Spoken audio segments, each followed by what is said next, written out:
Good morning, everybody. Thank you for joining us today. I'm Kathy Rowe, Executive Director of New Jersey Advocates for Aging Well, and really excited to have Emily Greenfield and Natalie Pope from the Rutgers Hub for Aging Collaboration. I hope I got that right this time, Emily. Share with us some of their work. We are the Age Friendly North Jersey Alliance, a strong and growing alliance of age-friendly communities in the northern part of the state. And we are very happy to have you all here today and to share in our work. I'm going to turn it over to Julia Stumbos to welcome you and do an introduction. And I'm also going to put a poll up for you guys to fill out, just so that we know who's here, especially the new people, so we can get to know you. So go ahead, Julia. Great. Thank you, Kathy. Just wanted to say welcome to everybody who was able to join us on the call. We hope a few more people will sign in as we get started. And yeah, thank you for posting the poll, Kathy. We just want to know your connection to the age-friendly work and kind of what phase of development your initiative is in. If you can answer those questions. And oh, there's another one below that, so you'll scroll down. Those are the two I see on my screen. Yeah, there's 3 questions altogether. 3 questions. Okay. So please help us out a little bit by letting us know sort of your status with that. It's really great to be here and to continue learning together with this group. We are, as Kathy said, small and mighty, interested in learning together on how we can create the kind of future that we want to have for ourselves as we age. And we're very excited to have Natalie and Emily here today to talk to us a little bit about outcomes and the waters of systems change. I love the title and I'm excited to hear what they have to share. I hope that all of you will gain value from being here today and let us know what we can do in the future to create other kinds of learning opportunities like this one. Just wanted to also introduce Eileen Isaacs, who's here from the Grata Fund. She is the chair-elect, I guess you call her, and she's representing the Grata Fund and Rini, who couldn't be with us this morning. So thank you, Eileen. Thank you. Emily and Natalie, you want to take it away? Okay, great. Thanks. Thanks so much, Julia and Kathy, for the notes of introduction. I'm Emily Greenfield. I'm a professor here at the Rutgers School of Social Work, our State University of New Jersey. I'm also the director of our Hub for Aging Collaboration, which is a group within the School of Social Work at Rutgers that seeks to forge stronger cross-sectoral partnerships to improve contexts for aging and health equity. I'm also joined by my partner in crime here, Natalie Pope.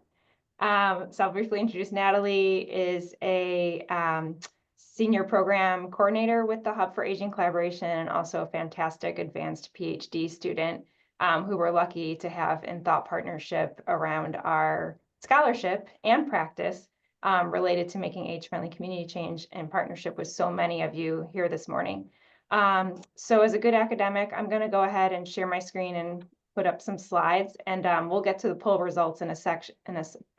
So let me just take a moment to share and get this in presentation mode. Okay, everybody can see that, right? Great. Emily, sorry, am I blocking your slide with the poll? I can stop sharing it. No, you're okay. Yeah, people can grab the poll and sort of move it around on their screen if they need to. It's sometimes a block. Yeah. Thanks. Okay, great. So I'm going to start with a little bit of note of background. Many of you here are allies and colleagues and partners in change making over many years, but we have people who are new to age-friendly North Jersey, and we welcome you and so glad that you're here as well. So just want to give a brief, get on the same page of where we're all coming from. Okay, so Natalie and I sit at Rutgers University, and we have been part of age-friendly community change makings alongside many here on this Zoom call since 2016. So we've been at this for years. We started our role in with the launch of a regionally based grant-making program with the visionary leadership of the Henry and Marilyn Taub Foundation and the Grata Fund for Older Adults, working collaboratively as funders to spur the startup of age-friendly community initiatives in their grant-making regions in northern New Jersey. And that's why this network is called Age Friendly North Jersey. It's kind of an emergent accomplishment of what started as a private philanthropic collaborative grant-making program to spur age-friendly community initiatives in our region. When we say age-friendly community initiatives, especially at the outset in 2016, when this whole venture started, we're really relying heavily on the model coming from AARP and the World Health Organization, which fast forward 8+ years later, we now understand that to be kind of a participatory multi-sector planning model. Like that's kind of how we started out. And for those not familiar, just a brief refresher, you know, the prototypical model is you convene a group of people who are passionate about making their community more inclusive for long lives and people of all ages and older adults. They work together to do an assessment of their community, looking at strengths as well as gaps. They collaboratively develop an action plan that has kind of looking forward what they're going to do together to make the community more age inclusive. Then they implement that plan, monitor, evaluate, then revisit the plan. And AARP and WHO have this 5-year cycle. So every 5 years, you kind of regroup and refresh what you report on the accomplishments over the past 5 years and revise the plan for the subsequent 5 years. That's the prototypical model. We've learned through the years that that is the prototypical model. It's not the model that, in our region at least, I would say that most of the initiatives ascribed to, especially over time as their work evolves in different ways. This meeting is being recorded.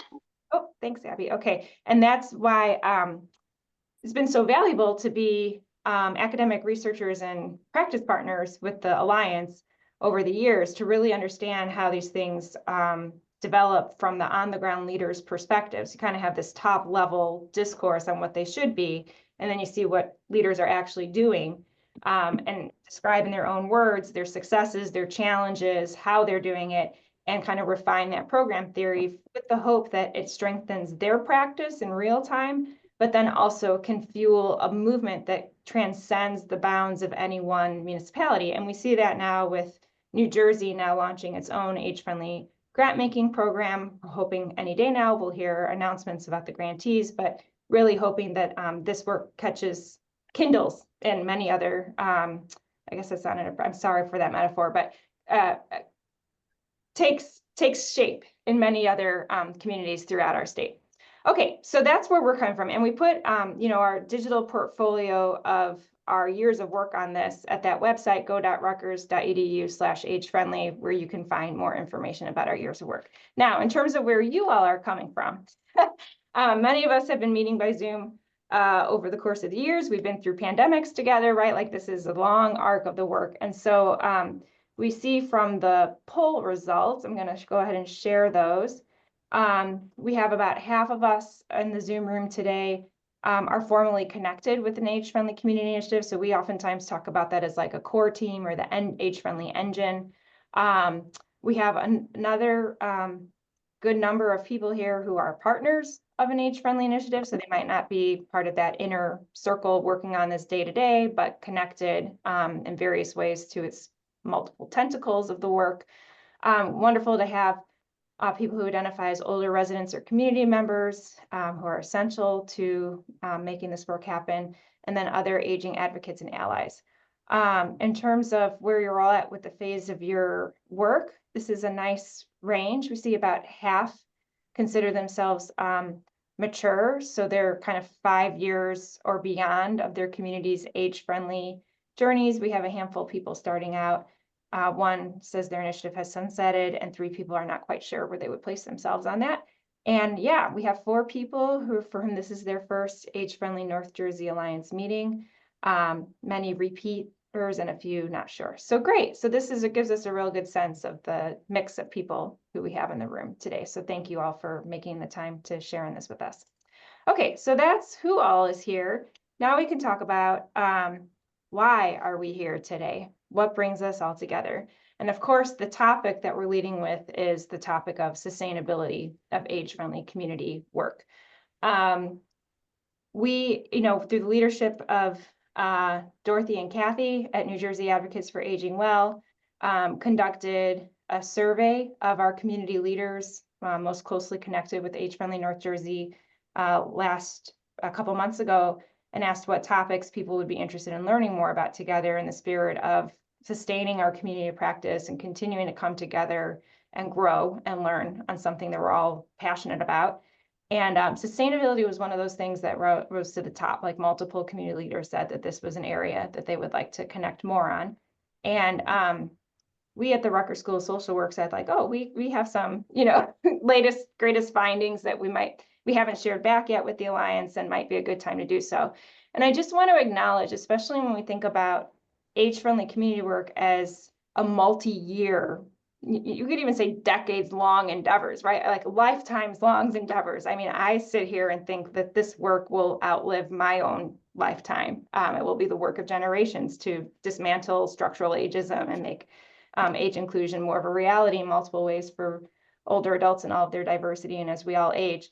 But I think it's good to kind of like step back and think about, when we talk about the sustainability of age-friendly community work, what we mean by that will probably depend on what point in time a community's age-friendly journey is on. And so I just want to kind of delineate that and then clarify kind of what we're talking about, and happy to talk about the other ones too as time and interest allow, but just to kind of set us up here. So first of all, we can approach sustainability of this work in terms of how to maintain the age-friendly community engine. So what do we mean by the engine? Well, we've learned through many of your all work that what drives age-friendly community work forward is people working in relationship to each other. And that gets organized for these initiatives in some common ways. It doesn't exactly look the same from community to community, but there are definitely some patterns. So like having an age-friendly community coordinator or coordinating team that, especially early on, is quarterbacking the multiple pieces and like waking up, at least once a day each week and being like, how have we made progress? What do we need to be doing, responding to time-sensitive things? Sending meeting agendas, telling people, where we're going to meet, like all that is work that's part of the engine. Also, age-friendly community initiatives have advisory committees or chairs of committees or sub-task groups or, like various engagement structures that allow people to meet with some regularity to keep progress going. And even the plan itself, like when you're saying what goals are we working toward as a community, like monitoring progress on those goals, revising the goals as some things become more or less feasible as externalities evolve over time. Like that's all part of the work of the age-friendly community engine. And oftentimes, when you're coming from a more programmatic standpoint, this is what we think of in terms of sustainability. Like age-friendly community initiatives is a program, it's a special project, and we get a grant, for example, from private philanthropy, or like now the state is going to invest grant funding to communities to launch age-friendly community work. And a lot of that budget goes toward fueling the age-friendly engine. And the idea is that like these grants have some kind of sunsetting period. They're not meant to be perpetual on and on for communities. And so there's questions around how do you sustain all that work once the initial grant making program has sunsetted? And that's a really important question that we would argue should be kind of front and center across, like from the very seedlings of these initiatives all the way through. The other approach to sustainability is how to ensure the implementation of specific age-friendly community goals. And so this is especially an important bucket of thoughts about sustainability for communities that have gotten through their initial engagement and assessment, and then are moving on to the implementation phase, again, according to that WHO AARP planning model. We know from the academic literature, there's this phenomenon called the implementation gap, where communities have a lot of energy and good momentum going with kind of the development of the plan, like doing an assessment, forming an advisory committee, writing a plan. Those are all like straightforward things that volunteers, professionals, everybody's all in. Then when it comes time to actually do what's in the plan, there's this really precarious piece where people fall out or like things don't work out according to plan or things change. That's another important kind of juncture for thinking about sustainability, is how do you pivot from that assessment and engagement phase of the work and to the development of the action plan into actual, okay, now we're going to act. The third approach to sustainability is the longer arc. So when you think about like sustainable outcomes from age-friendly community efforts, like long-lasting changes to a community or to systems, that would be like another way of thinking about sustainability.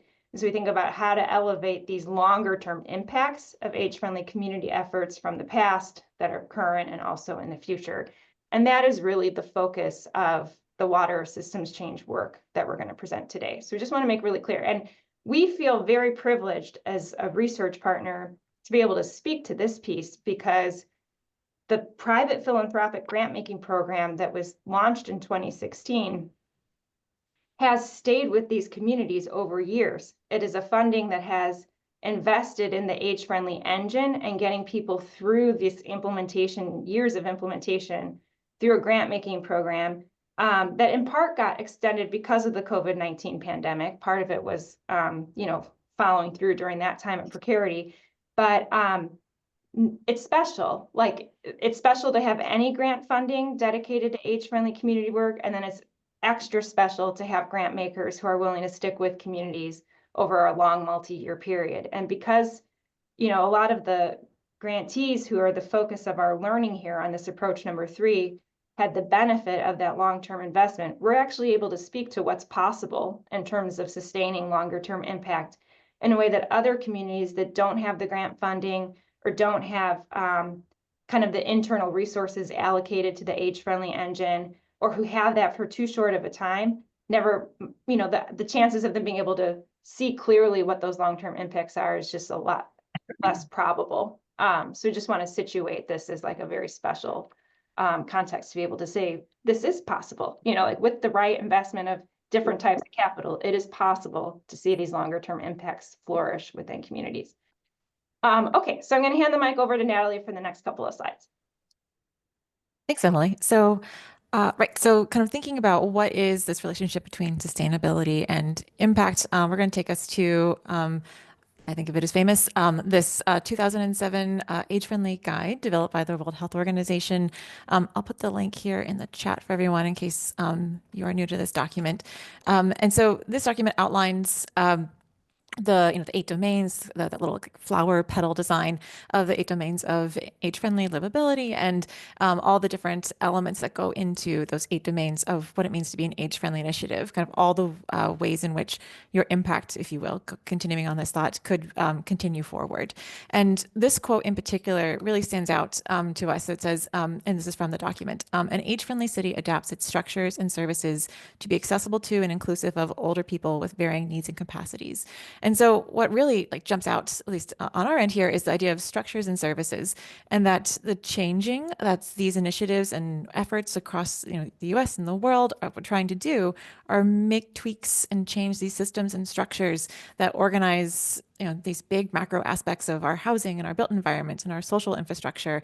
Right, so these kind of the idea that we're making these little adjustments to these broader structures and systems, and that is a really big calling, really big task to do.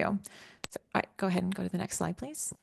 Okay, so kind of with that, so we have this really big aspiration to create these long-term systems and structures change with age-friendly initiatives. Kind of there's a bit of a disconnect, however, with the coupling of how do we then measure that impact.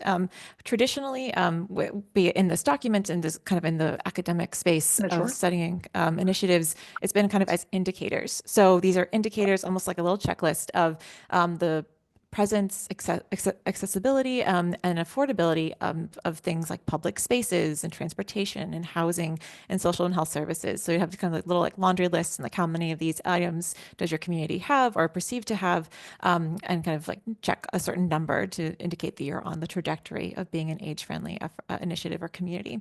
Also, neighborhood walkability and social attitudes towards older adults. There's a bit of a challenge though, right? These are kind of really big goals, really big indicators to be able to check off if you're working in a 5-year cycle with, in some instances, little to no funding, especially in different geographies across the US and around the world. So these are a bit more downstream, if you will, aspects of long-term work on these aspects of structural ageism and making meaningful change that way. And so if you're not able to check those little indicator like boxes, have you not made an impact? It's kind of the question. It's like, well, maybe our scope of the time horizon of those sustainability and impact factors are not quite calibrated to really assess the work that's being meaningfully done, especially in more of that process day-to-day like work of doing these efforts. So that's kind of where we at the Hub and School of Social Work, and then also kind of this, we feel, exciting space of research on the work of age-friendly initiatives comes in, looking a bit more at the process of outcomes and process achievements. So looking at initiatives, not just kind of thinking, okay, these are these theoretical buckets of housing and transportation, employment and social inclusion, and that if you were to achieve these aspects, here are the little indicators you should have. Rather, okay, those are all wonderful and great for the long term, but in the immediate term, what are these initiatives doing that really make a difference in their communities? What does this actually look like on the ground? And so that's where we get these process achievements. And so we and other scholars in the field are finding that these age-friendly work is making meaningful change on changes in social connections and relationships with different actors on aging and communities, altering policies and plans in local spaces, and then also changing attitudes towards aging or working toward changing attitudes toward aging, and then the sustainability of the age-friendly initiative and its various components. Go on to the next. And this brings us to another way to think about this relationship between sustainability and impact that some of our colleagues over in Boston are finding that we think is a really compelling idea and kind of nice visual metaphor as well. The idea of impact as a ripple effect. And that the idea that this idea of the expansion, the spillover, and these like kind of, as the image shows, a ripple effect of age-friendly progress and its outcomes, we need to expand our conceptualization of this idea beyond necessarily just the immediate initiative itself, but rather that this work will continue long after the conclusion of a 5-year implementation cycle, and that the consequences might be, and really the kind of unanticipated outcomes is what that kind of means, might be greater than previously imagined. So in addition to kind of that AFC engine, like the programmatic entity Emily was describing, the continuation of that component, but the continuation of the different aspects that are in the action plan. Those are all aspects that can be continued on and further. But what this is kind of capturing is that there's more to the work than even what an action plan might be capturing. So this is going to be those changing relationships, changing attitudes, changing capacity of individuals and organizations that might not be in that action plan, but that are real meaningful things that have changed because this work exists, and that those can continue on kind of in unanticipated ways and compounding ways over time and across organizations and individuals in a community. And that's kind of the beauty of this idea of that impact and sustainability intertwining in cascading ways over time in organic ways that weren't necessarily anticipated. Of course, the trick of this is how do you measure that, and how do you study it, and how do you say we're doing that, in fact? And that's a little bit where our work comes in here. So we're kind of joining these colleagues that are saying this is an exciting way to expand our imagination of what sustainability and impact might be when we're coming in and saying, well, let's help make that a little bit clearer. What does it actually look like? And how can we take these accomplishments that we're seeing on the ground and position those as kind of as indicators, as kind of signals of long-term impact that we might be hoping to achieve? So that's where kind of we're going to position the work that we're talking about today. Thanks, Natalie. Okay, so So again, we sit kind of in multiple positions to this work, both as like national academic, like part of a national, like a truly global discourse on age-friendly communities, but also very much rooted right here in New Jersey with you all, with this work in our communities. And so as like the developmental evaluators with age-friendly North Jersey over the years, we had the opportunities about 7+ years after the initial start of this grant making program, say like, okay, well, what did the initiatives actually accomplish? Like telling the story of these longer term accomplishments in ways that the leaders themselves and the broader public can understand. So what better way than to ask the leaders, what did what stands out to you in terms of your accomplishments, and especially in terms of long-term change that you've been able to make through these years of work. So we have this report, the URL is here, this go.rutgers.edu/age-friendly maturity. This is a table that summarizes our main findings, and it's kind of these big buckets of descriptive level types of accomplishments. So enhanced programs and services, changes to the built environment, what we call changing the social fabric on aging within the community, and then this expanding influence beyond the local. At the same time, we have an even more updated depiction of the accomplishments of the initiatives affiliated with Age-Friendly North Jersey through this latest and greatest blog post that Colleen Diskin masterfully wrote around the accomplishments of Age-Friendly North Jersey over this past year in particular. And so it's great to have this content that describes the real concrete accomplishments of these initiatives. But as you know, as research partners, we wanted to see if we could push this a little bit further to say, okay, on one level, it's these descriptive accomplishments. What's happening more deeper than that? Like, what are the, how can we put this work into a framework that will elevate and show the profoundness of these accomplishments, and also be able to guide communities who are just starting their journeys, as well as keep the communities going who are already on their way.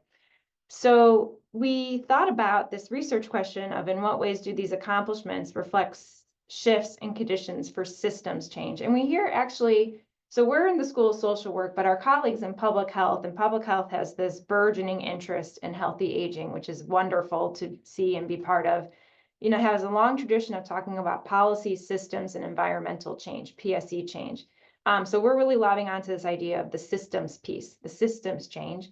And this idea of systems change, I think, has been made more accessible to me as someone new to this area within this framework of the waters of systems change. And this comes out of kind of like Stanford Innovation Review, like social innovation. It's not social work. It's not really public health. It's more kind of entrepreneurship and innovation, more like business administration kind of seating, just to kind of keep that in mind.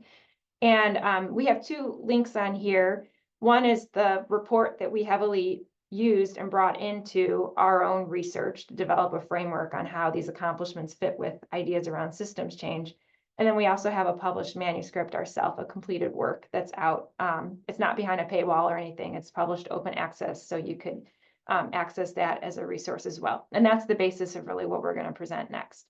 So when we talk about systems change, think about shifting the conditions that are holding a problem in place. Like, that's kind of the definition of what systems change is. And, you know, of course, social sector has a long tradition of using deficits for language like a problem, you know, like, oh, we have too much, you know, juvenile delinquency or unemployment in our community, or crumbling infrastructure, right? These are all community problems that people might talk about. But we can think about it more as the opportunity of, we have a lot of people who are staying in our community as they grow older, and we have a lot of older residents who have a lot to offer to our community. And how can we create systems change that leverages that asset and builds on that momentum for broader community good? What are the conditions that hold that opportunity in place, and how do we more intentionally amplify that strength? And the metaphor of the water of systems change is really this idea that, like, it's the fish that doesn't realize the importance of the water in which it swims for its sustenance, right? Like, we all live, work, play, operate as aging advocates within the very systems that we're trying to simultaneously change. And there's this kind of sense of, like, there's some vague awareness that these systems conditions exist, but we really need to, like, step back and be like, oh, wait a second, aha, of course, these are like the things that are influencing what we're able to accomplish in our work. And that if we become more intentional and aware of what those systems conditions are, we can better navigate them and work within them and ultimately change them for the social impact goals that we all have in mind. Okay, so this is the big piece of the water of systems change framework, and we're going to apply each of these six. There's 6 concepts that's going to fill in this inverted triangle. 6 key concepts. We're going to talk about each of them. We're going to spend some time on each of them, so don't worry about getting all of this right now.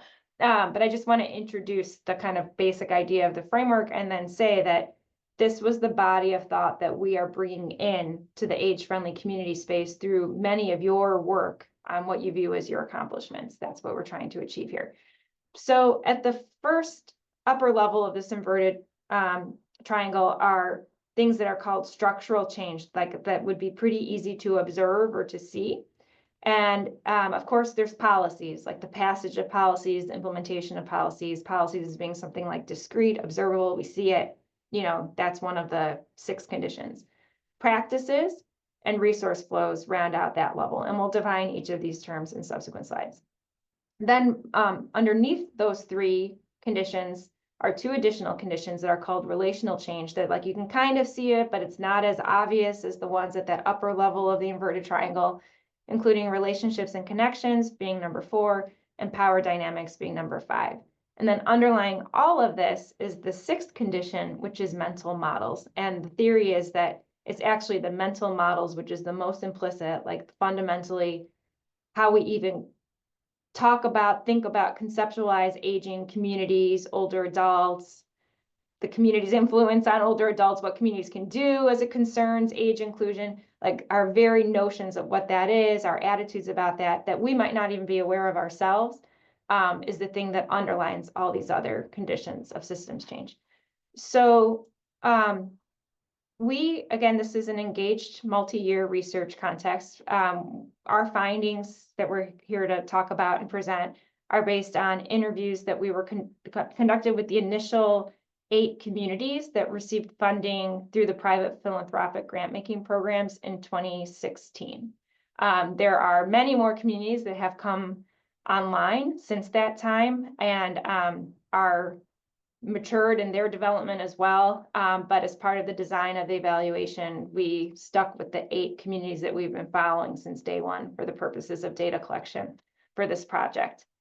So we conducted 26 Zoom interviews with both core team leaders and key partners, and sometimes auspice organization leaders in which initiatives were embedded.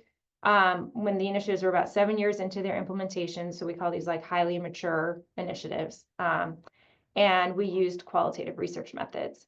Okay, so now we're going to present our findings and hopefully have some discussion here too with the group. So we'll present our findings talking about each of these 6 conditions for systems change. We're going to start with the ones that were the most obvious from the interviews, that like, you know, when you ask age-friendly leaders, what did you achieve in the long term? And they reflect back on like, we're proud of this, we did this. The concepts that we found the most evidence for, like it was really easy to find in the transcripts from those interviews, examples of those things. And there's 4 of the conditions that mapped on really, really well. And then 2 at the end, we'll discuss the evidence of accomplishments was a little bit thinner. Just, it wasn't that it wasn't there, it just wasn't as overwhelmingly obvious as the other 4. So that's the order that we're going to present in. So I want to start with practices, and for each of these, I'll give you the definition from this water systems change framework, and then I'll give you the shorthand version that like I came up with in my own head, like how did you make sense of this in the context of age friendly? So from the report, practices are defined as activities of entities, quote, focused on social and environmental progress, as well as, quote, the procedures, guidelines, or informal shared habits related to this work. Shorthand, like translate that into what the, it can be useful heuristic for understanding changing practices. I think of it as the what and how of programmatic activities of individuals, groups, or organizations. So you have a social worker at a community-based nonprofit. They have their ways of practicing with individuals, families, and groups. How are we going to make that practice better? Their programmatic things that they do in their work better. We have a community recreation center that offers fitness programs for the community. That's their programmatic practice, as they offer those fitness programs. How are we going to make those practices more age inclusive? So think about practices kind of like the programmatic offerings that individuals or organizations provide. Okay, Natalie, go for it. So broadly, there was 2 main types of practices that we found in the transcripts. First was amplifying programs or services for older adults. So kind of ones that might be there or new ones, making these bigger and greater in the community. And then, so that was one aspect. And then the other was engendering stronger norms for collaborative practice on aging. So in addition to like the number and type of programs, kind of the way in which those practices were done in a collaborative sense, we found those as changing. And so for that second one, so for an example, that might look like a partner of an age-friendly initiative who now talked more about working regularly with other organizations, not necessarily the initial age-friendly initiative, but completely separately, another organization to offer more older adult programming. And so they shared that it made me change the way I do business. Instead of doing these one-off type programs, I'm trying to build within the housing structure ongoing programs that hopefully make a difference in the way people live. So it was actually kind of going back to that ripple idea, so now this partner is, in addition to their work with the age-friendly initiative, they've taken that spirit, that collaborative age-friendly capacity, and are now translating it into an entirely different relationship with the goal of building more practices around older adults and aging in their work. So I'm going to stop the share for a second, and also I'm going to remove our spotlights. Everybody can see each other now, right? Okay, and I'll invite those who can turn on their cameras for discussion time. Would be great if you're able, as you're able. So we just presented on examples of how age-friendly initiatives inspired practice change of other organizations or entities within their community, including enhanced programs or services and kind of a more collaborative norms. Does anybody want to offer an example from their own experiences of where they've seen a ripple effect of practice change in their work because of their age-friendly efforts? Oh, Janet, great. Yes, one that's very obvious to me is that the Community Chest, who had always been a really good partner of ours, has taken on the whole concept of loneliness and isolation. And they worked with us initially to talk about, is this really a problem? And then the Surgeon General came out with a statement that loneliness and isolation is a public health emergency. So that really added fuel to the importance of this issue. And so they've done a number of things in partnership with Age Friendly Inglewood and other community partners to do a pretty large conference last January, and then followed up with several other smaller programs. One most recently about various kind of innovative technology that can be used to help older adults avoid isolation. So that's one really obvious spillover of our work, a real practice that's happening. And it is ongoing. We're having a meeting this week about it again to further this. And it's included things like having walks with seniors at the nature center with a public health, somebody from the health department to talk about the importance of fitness and outdoor activity and enjoying nature. So that's another component of this. Thank you, Janet. That's a beautiful example. Yeah, and I just want to say one thing that stood out about that story of helping to inspire that practice change of your local community foundation was kind of this 1-2 punch. So you had the age-friendly Inglewood leadership providing support and advocating and helping them implement those programmatic changes. But at the same time, you had this very higher level federal initiative from the U.S. Surgeon General also talking about the importance of that, and the combination of it coming from the top and more bottom up inspired this foundation to not just do a single wonderful conference that I was part of, but actually carry on the work programmatically through a series of new programs that they're now offering that didn't exist in the community before in the region. So thank you, Janet. That's wonderful. Yeah, Kathy. Hey, I'm going to go back to my old life in the age-friendly community, and Kristen and Dorothy might chime in here too. But one of the things that's, an issue is food security. And because of COVID, when the awareness and the work on food security ramped up so much so quickly, back at SOMA 2 Towns for All Ages, we were able to work with and change the way the food pantries and the food support were doing things for seniors. So one great example is MEND, which is a nonprofit in Essex County, brings the farmers market to a low-income senior building instead of trying to bring all those people to the farmers market. And another one was the local food pantry is now delivering under COVID. They started delivering. They had never done it before. They now have 40 people that they still continue to deliver to at home. They were doing the work, but because of the crisis of COVID, we were able to help them shift it to make it more accessible, change the way they do business, and just become a permanent part of how they do it. And I don't know if Kristen and Dorothy want to add anything to that. There's a strong group now in Essex County on the Food Health Equity Coalition that has a committee on older adults and recognizing that, you know, things have to be done differently. That's so great, Kathy. Yeah, and really speaks to that long-term arc of the work and the permanency of now, like this is just the way they do what how they work toward their mission in a way that is really going to be sustainable. So thank you for that. I see Drew and Lisa's hands up. I want to make sure we get through the other 5 systems of systems change. 2 questions. One is, are people able to stay on till 11:15? We're scheduled till 11:15, but I wasn't sure if people are going to hop off at 11 because they have other things they need to go to. So if you have a sense of your time, you could let us know in the chat, like you're good till 11:15, you need to hop off at 11. That will help us pace our discussion here. And also,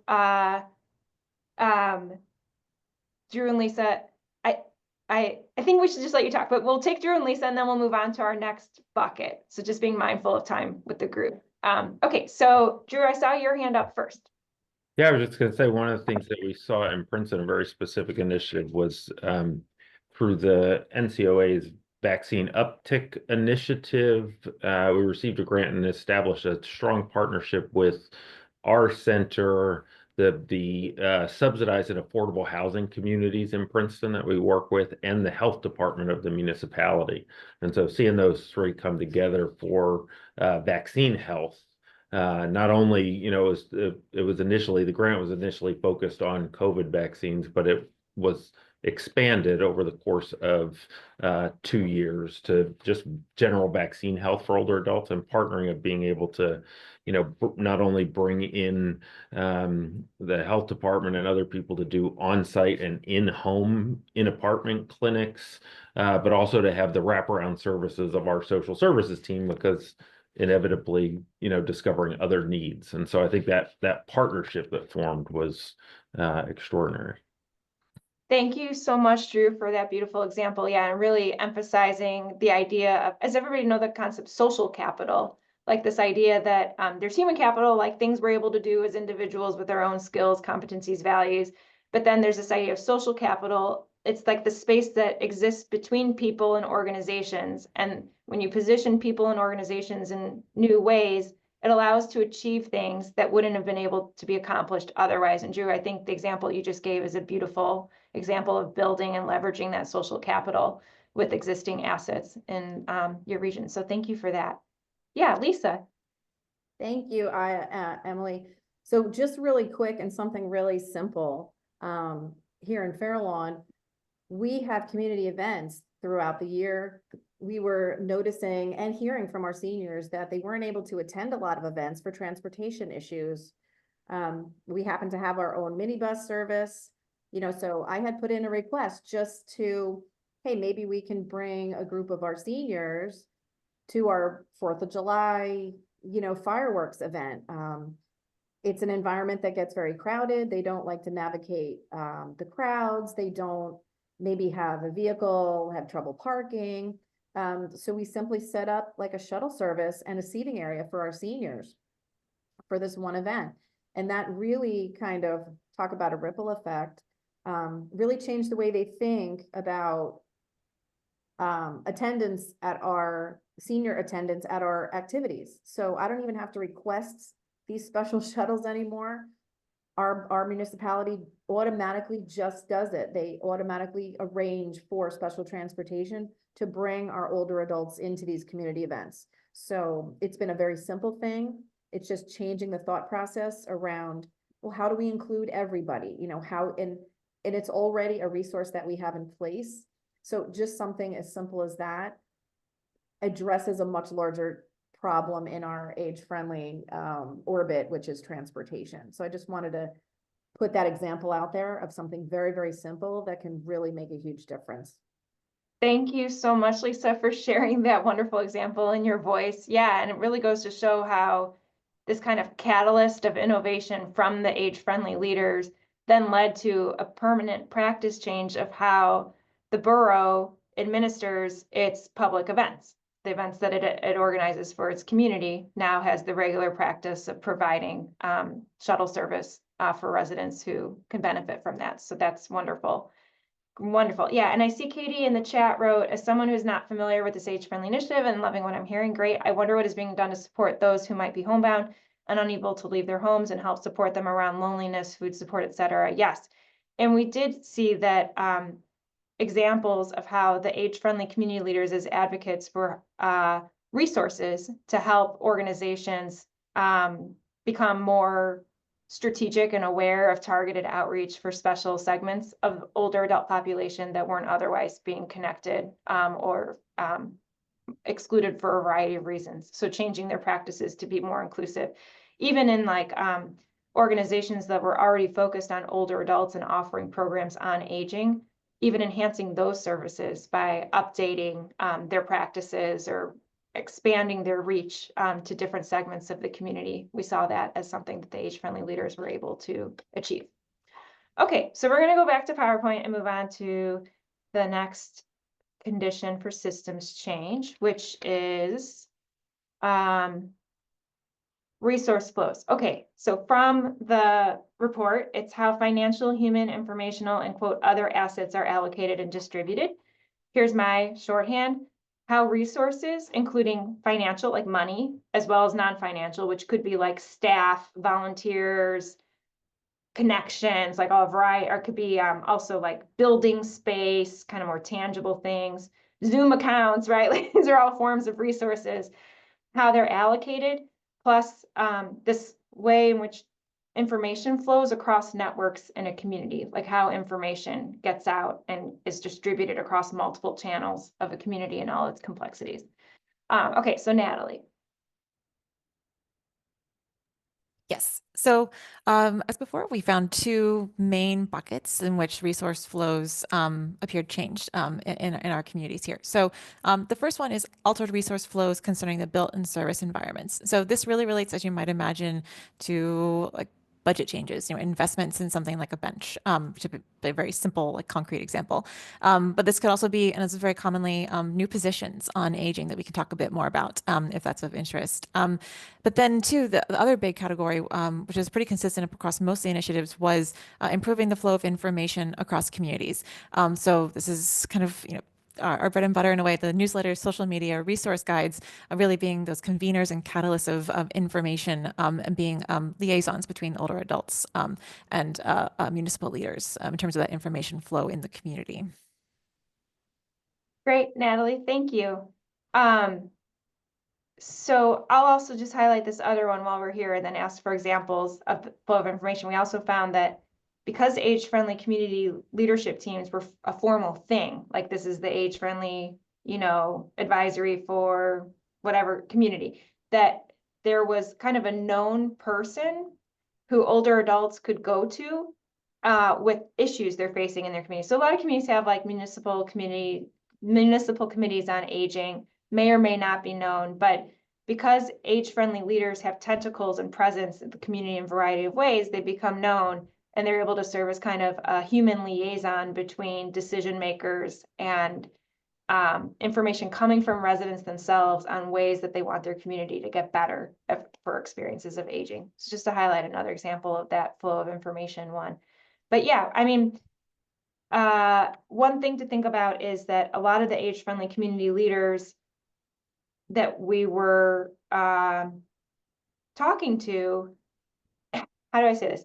Don't necessarily have jurisdictional power over a lot of things that need to be changed. Like even if you're a council member, and I know we have at least one council member here in our group, even if you're the age-friendly champion within that council, you as an individual may or may not have enough power to actually see through changes in the administration. It requires buy-in from other individuals.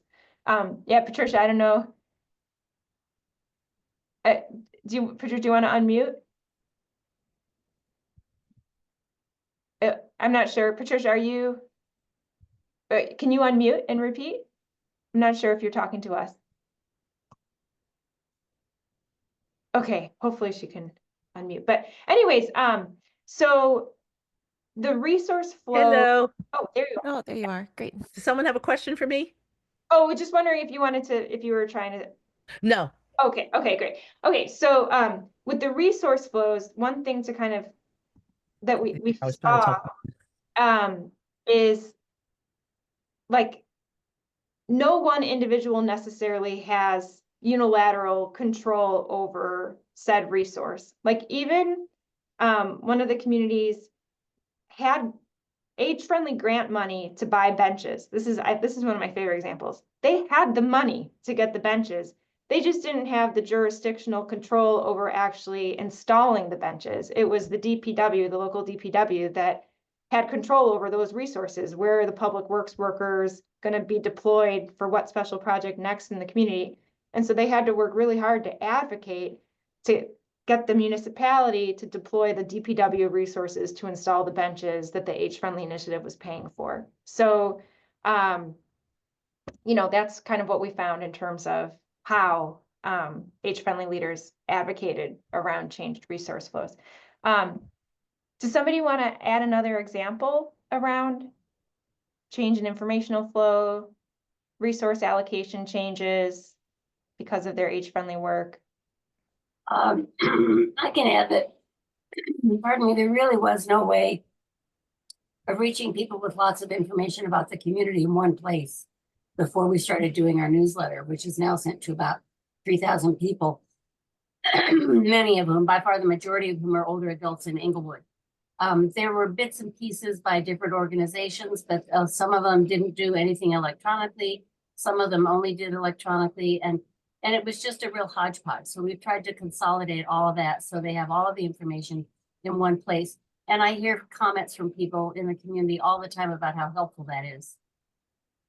People in the government as well as individuals and organizations.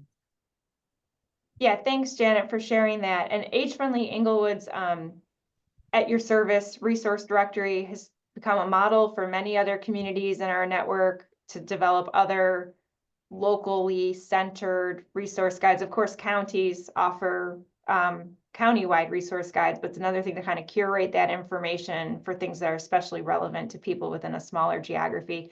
And you can think of this as like, oh, isn't that nice? There's, you know, a newsletter, like people, you know, like that's nice programmatically, but is that really like how is that system change? But you say like, yes, this is systems change because fundamentally people do not have access to key information about aging in their community, and you're creating a new structure, a new way to make that information flow. And that is profound, you know, just like elevating that as it's not just a nice newsletter, it's like a fundamental thing that people in our community need to age well. And it's helping with that informational flow. And So, there may be communities where the city takes on that responsibility and has a very robust listing on their website, but Inglewood does not. right. All these It can happen in many ways across different communities. Yeah. And I do want to note too, with the creation of the new positions on aging, that ties back to what Emily was saying toward the beginning of the session, where you had the age-friendly engine and then kind of that staged approach of sustaining the initiative, sustaining its programs and activities and outcomes. With 6 of the 8 communities having a new position on aging, that's both a budget line that's new and different, but that's a real concrete way too of having someone, even though it may not be the same, it's an evolution of that idea. It is someone who is able to kind of continue forward that programmatic aspect of that AFC engine and AFC programs and efforts into the future. Again, that's impact and sustainability linkage. Thanks, Natalie, for highlighting that. Yeah. Okay, so we'll go back to the deck. Thank you. And go on to our next, number 3 of 6, relationships and connections. So from the report, it's the quality of connections and communication occurring among actors in the system, especially among those with differing histories and viewpoints. My shorthand is a sociogram. That's how I think of it. So when you think about organizations or people, like community leaders within a community as dots, and then there's ties between the dots. And what we want to see from age-friendly community work is more dots, like more dots growing stronger in their work and vision for aging, as well as more organized connections across the dots for collaborative practice, for sharing information, for coordinating resources, etc. But just the very idea of like structurally reweaving the relationships or strengthening that fabric of how we connect with a variety of organizations and individuals, community leaders, is structure, is systems, is changing conditions for systems change. Okay, so go ahead, Natalie. Yes, and that actually, I see Kathy's note here in the chat. It says the bench story shows how important it is to make friends and find partners throughout the municipal government. That idea, and actually kind of the interconnectedness between all these different conditions of systems change. It's hard to disentangle them. And here's an example, right, where we have the changing of resource flows being related here to our relationships, our friends that we're making in those municipal departments and other places. So relatedly, we found kind of three buckets of ways the initiatives change relationships and connections, that relational weaving, the tapestry that Emily's talking about. So first was enhancing the connections among service providers and other leaders. Just kind of the partnerships that were already there, making those stronger, more robust, and then making some new friends, establishing new ones. And then those are service providers and other actors on aging in the community. And so kind of between partners, if you think about it that way. And then the next one is enhancing connections among age-friendly leaders in different communities. So this is more kind of laterally, age-friendly to age-friendly, existing and new relationships between them. So a great example is here kind of with this AFNJ meeting that we're at today is an existence of that long-term kind of relational weaving that's been changed. And then another one is enhanced connections between older adults and key actors and decision makers. So like a really lovely example is the location of a new community center that's using building new relationships between historically underserved and racially marginalized neighborhood. That new community center is connecting the older adults and that new segment of older adults that are reaching out to with service providers, municipal leaders in a really kind of structural, like symbolic way, as well as relationally. Great, thanks, Natalie. So we'll pause here and reflect on relational changes. Are any of you forming advisory committees for your age-friendly work, or any of our longer time leaders want to talk about how that has been sustained? Oh, God. Yeah, Paolo, sure. Nope. Okay, so yeah, with the advisory committees, or like the work groups of an age-friendly community initiative, are oftentimes how that is operationalized, like where you see most concretely the relational change, creating a new engagement structure to bring people from different organizations together to work on social impact goals. So does anybody want to say how that's worked out in their community, or any groups that are thinking about forming one for a newer initiative?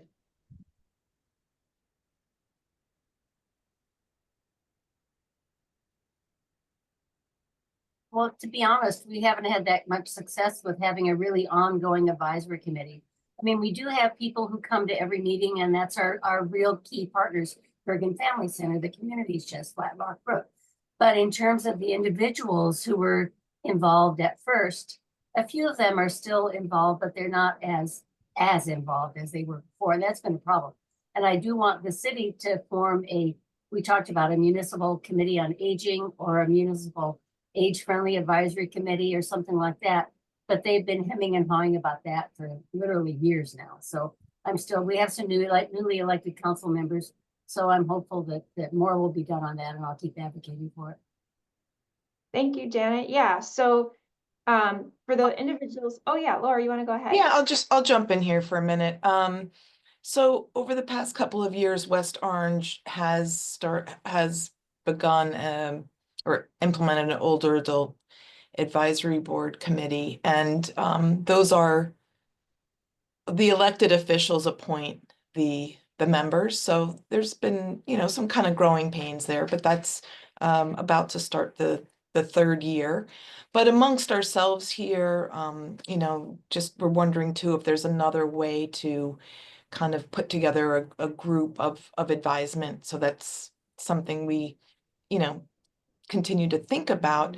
But I do also want to highlight that over the past few years, we've had great success in strengthening our relationships within the township that has been just very supportive and productive, and kind of has you know, made some inroads in changing the culture a little bit in terms of our work with the police department, the high school, the food pantry, transportation, our performing arts center, our Luna stage, where in those latter examples of the desire to have, say, matinees that are, you know, encouraging older adults, or seating at our performing arts center that is supportive of our honoring of our older adults. So that's been just a good working continuous relationship here in town of building on those, and it's a big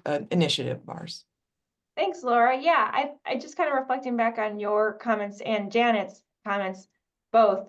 You know, my lead question was around kind of the formal age-friendly engagement structures, but I think what you're both speaking to is like, yes, we have those things, or we're trying to keep those things, and also just through years of working together on this initiative, we forged new relationships, you know, like just kind of informally outside of any kind of regular meetings. And that very much falls in line with something we've talked about in Age Friendly North Jersey over the years, of like the idea of building relationships through actually working together, like not just through meetings where like we call people to come together and plan and talk and brainstorm, but actually like through doing collaborative events or projects together, or applying for AARP Challenge Grant together.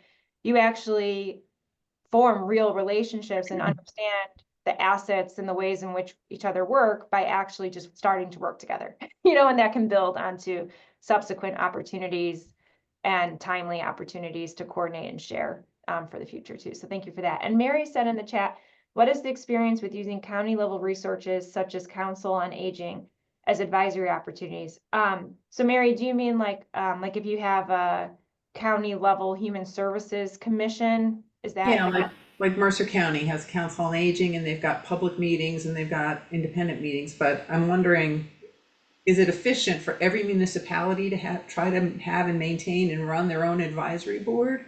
Or is there a way for municipalities to, leverage the councils on aging that their counties may already be doing? Well, all I can say is home rules in New Jersey, you know, and every town has to have its own little kingdom. At least that's been my experience. And frankly, the county, Bergen County has a aging advisory council, and some of the age-friendly folks serve on that. I know we work really closely, all of us work really closely with the Division of Senior Services, and they're definitely one of our key partners in all of this. But in terms of their advisory council, not so much. Yeah, thanks, Janet. Julia, yeah.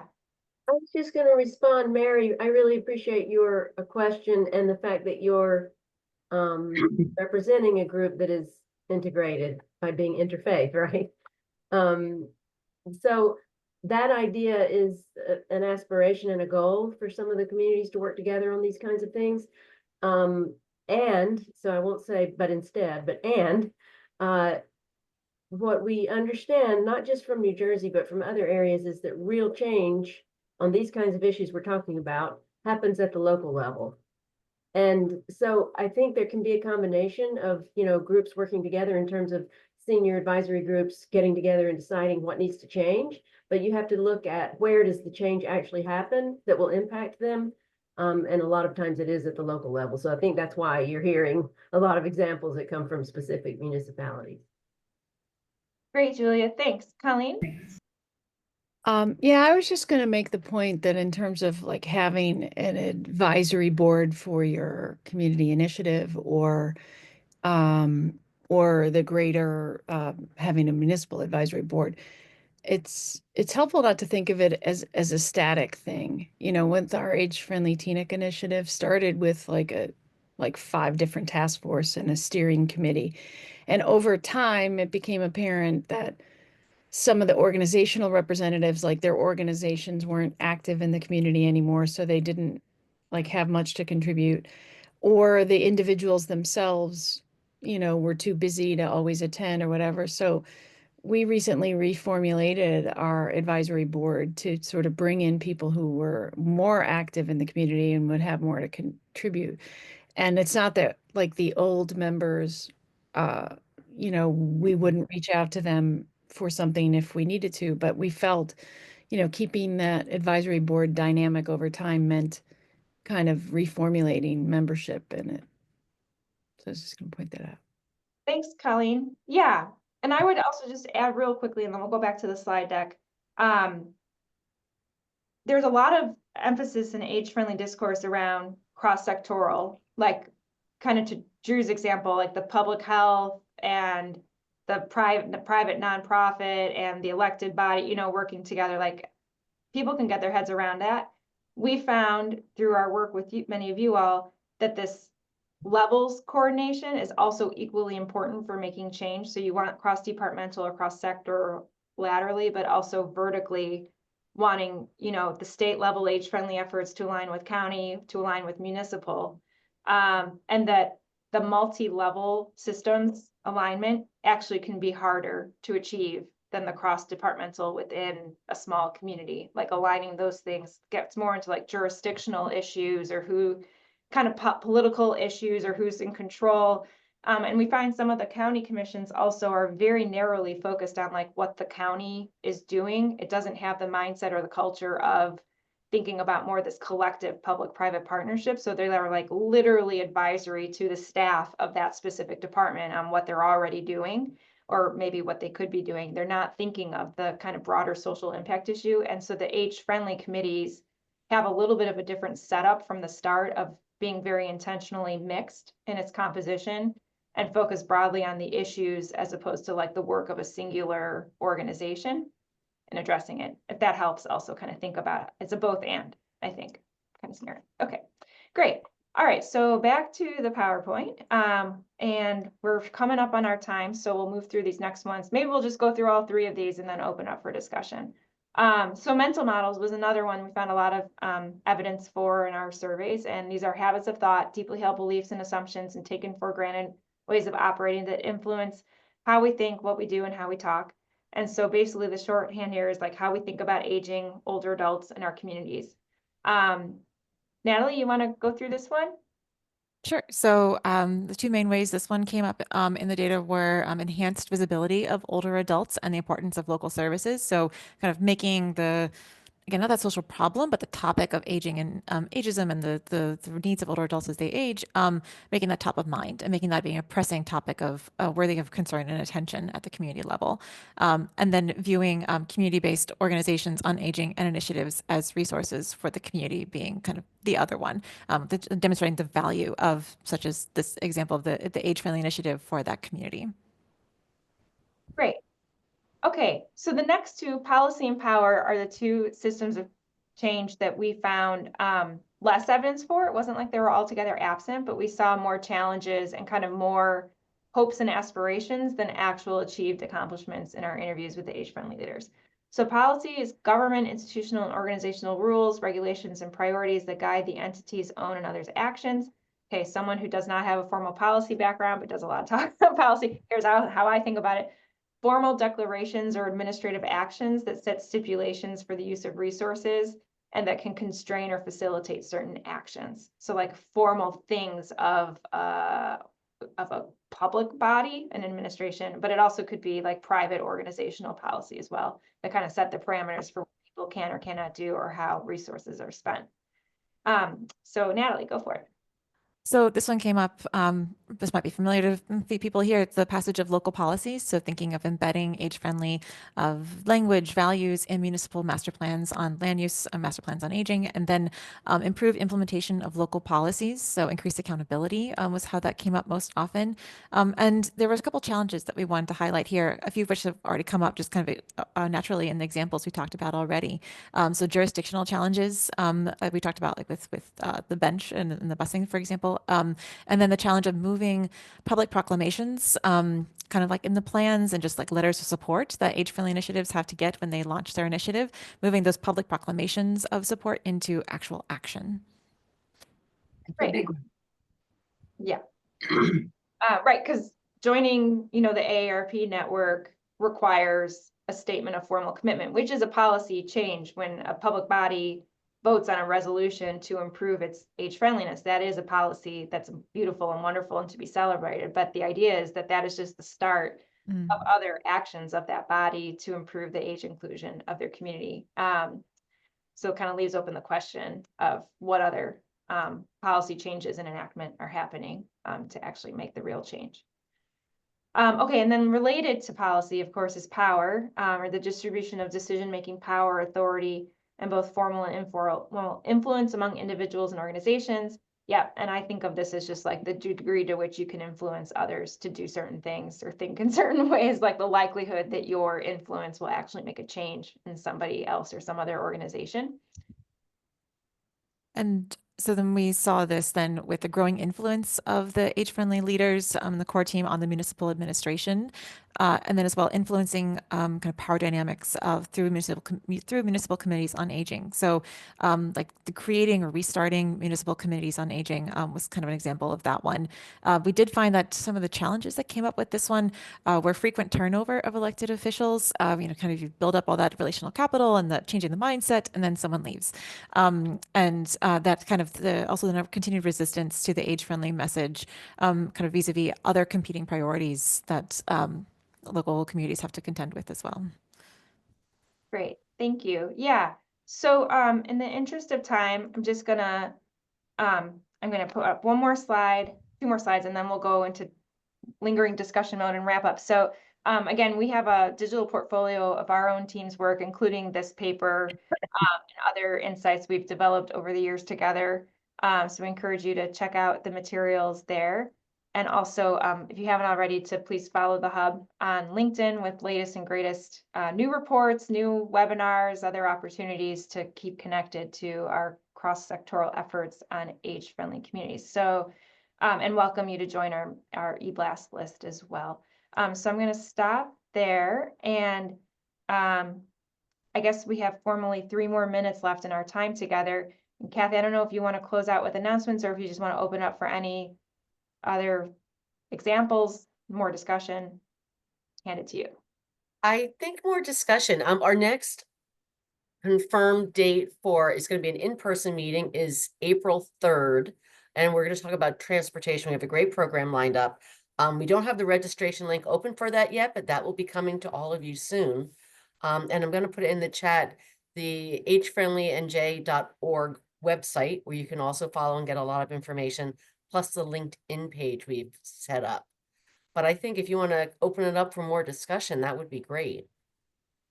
Yeah, I mean, we kind of breezed through those last 3 conditions, but maybe we can talk a little bit more about power and policy change, like of the established age-friendly leaders or those who are starting off in their journeys.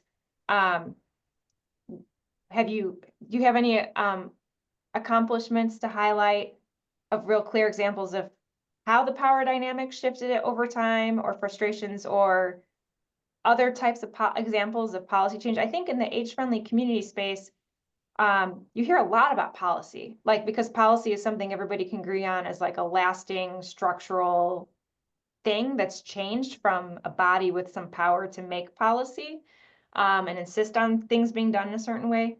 But besides the passage of age-friendly resolutions, we had the example of embedding age-friendly within land use planning. Like every municipality has to do a master plan every number of years on their built environment. Other examples of policy change or things you tried that you're still waiting to see realized. Be curious to know from the group.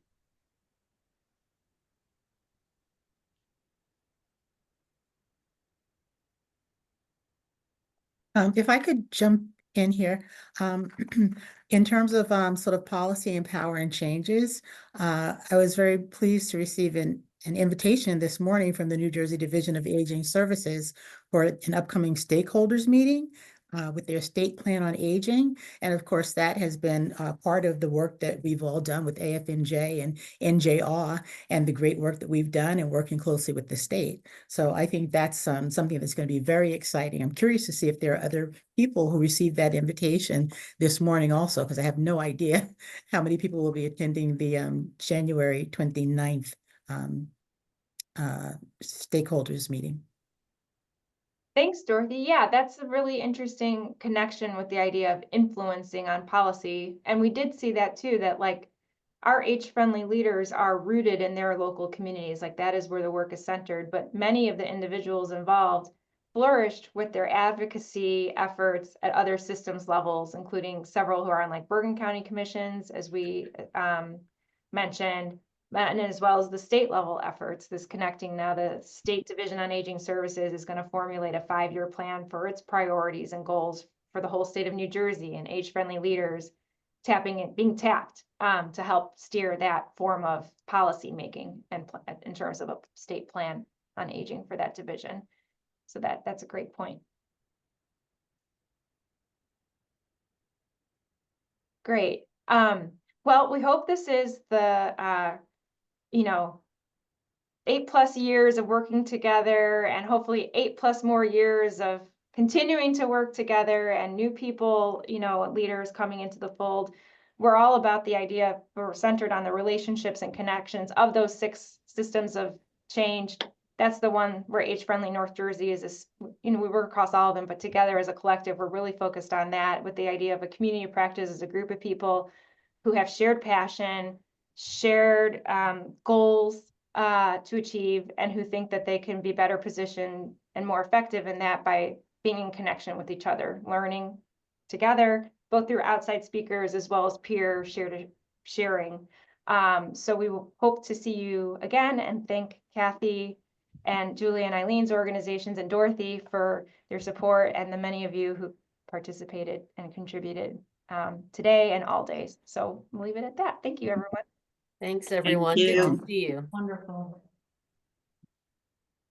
Thank you, everyone.